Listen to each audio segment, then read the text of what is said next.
प्राचीन समय की बात है। एक शहर में दो ब्राह्मण पुत्र रहते थे। एक गरीब था और दूसरा अमीर।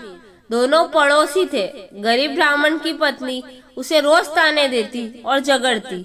एकादशी के दिन गरीब ब्राह्मण पुत्र झगड़ों से तंग आकर जंगल की ओर चल पड़ता है, ये सोचकर कि जंगल में शेर या कोई जंगली जानवर उसे मारकर खा जाएगा, उसका पेट भर जाएगा और मरने से रोज की झिकझिक से मुक्त हो जाएगा। जंगल में पहुंचते ही उसे एक गुफा नजर आती है। वो उस गुफा की तरफ जाता है। गुफा में एक शेर सोया हुआ था और शेर की नींद में खलल न पड़े इसके लिए हंस का पहरा था। हंस जब दूर से ब्राह्मण पुत्र को आता देखता है तो चिंता में पड़कर सोचता है, ये ब्राह्मण आएगा, शेर को जाएगा और इसे मारकर खा जाएगा। एकादशी के दिन मुझे पाप लगेगा, इसे बचाए कैसे? उसे उपाय सूझता है।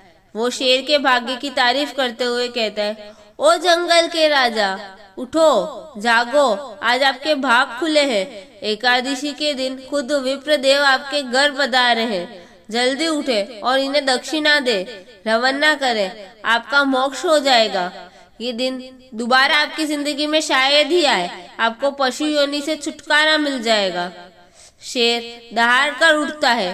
हंस की बात उसे सही लगती है और पूर्व में शिकार मनुष्यों के गहने वो ब्राह्मणों के पैरों में रखकर शीश नवाता है, जीभ से उनके पैर चाटता है।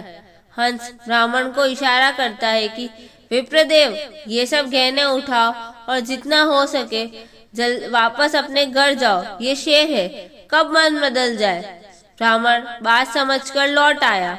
पड़ोसी अमीर ब्राह्मण की पत्नी को जब सब पता चलता है तो वो भी अपने पति को जबरदस्ती अगली एकादशी को जंगल में उसी शेर की गुफा की ओर भेजती है।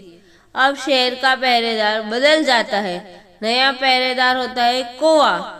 जैसे कौवे की प्रवृत्ति होती है, वो सोचता है, बढ़िया है, ब्राह्मण आया है, अब शेर को जगाऊं तो शेर की नींद में खलल पड़ेगी, गुस्सा आएगा, ब्राह्मण को मारेगा तो कुछ मेरे भी हाथ लगेगा, मेरा पेट भर जाएगा।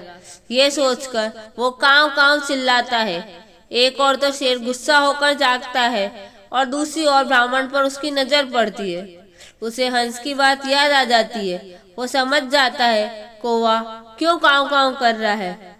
वो अपने पूर्व में हंस के कहने पर किए गए धर्म को खत्म नहीं करना चाहता था, पर फिर भी शेर शेर होता है, जंगल का राजा, और दहाड़ कर ब्राह्मण को कहता है, हंस उड़ सरवर गए और अब काय भय प्रधान, थे तो विप्र धारे घर जाओ, मैं किनाइनी जिजमान।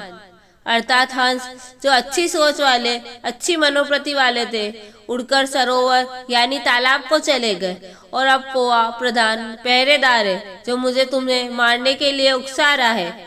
मेरी बुद्धि घूमे उससे पहले ही हे ब्राह्मण, यहाँ से चले जाओ। शेर किसी का जजमान नहीं होता, वो तो हंस था जिसने शेर से भी पुण्य करवा दिया। दूसरी ओर ब्राह्मण सारी बात समझ जाता है और डर के मारे तुरंत प्राण बचाकर अपने घर की ओर भाग जाता है।